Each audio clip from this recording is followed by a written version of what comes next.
একটা উদাহরণ আপনাদেরকে শোনাই।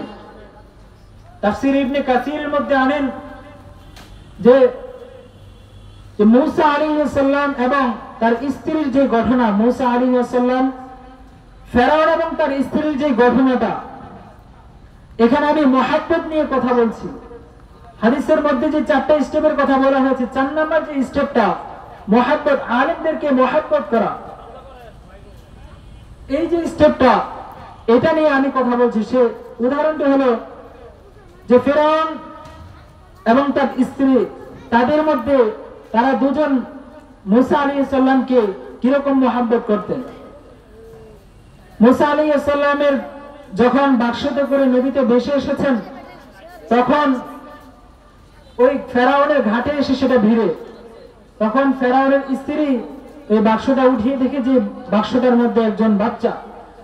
তখন ফেরাউনের স্ত্রী উনি বলতেছেন যে এই বাচ্চাটাকে আমি মুহাব্বত করি, আর উনি ছিলেন মূসা আলাইহিস সালাম, এই বাচ্চাটাকে আমি মুহাব্বত করি, সংক্ষেপে বলছি।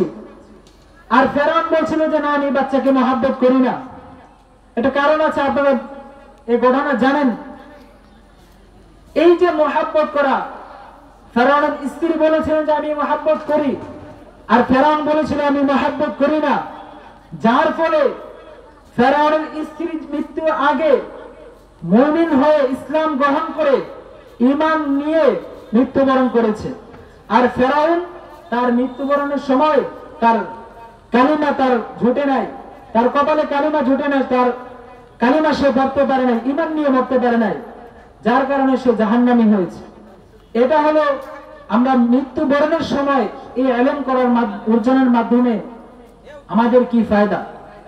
হাদিসের মধ্যে আল্লাহ রাসূল বলেছেন, আলেম না হলে আলেমের ছাত্র হও, তা না হলে আলেমের কথাবার্তা শোনো, তাদের কথা অনুযায়ী চলো, তা না হলে তুমি আলেমদেরকে মুহাব্বত করো। এই 4টা স্টেপের যে কোনো একটাই থাকলে আপনি ঈমান নিয়ে মরতে পারবেন। এ হলো আমাদের এই ইলম দ্বীন শিক্ষা করার। কবরে মৃত্যুর সময় আমরা কি ফায়দা সেটা বললাম। মুহতারাম হাজিরিন, সময় সংক্ষিপ্ত, যার কারণে আমি আমার আলোচনা এখানেই শেষ করতে হচ্ছে। তো আপনারা আমার জন্য দোয়া করবেন, আল্লাহ যেন আমাকে দ্বীনের জন্য কবুল ও মঞ্জুর করেন। এই বলে আমি আমার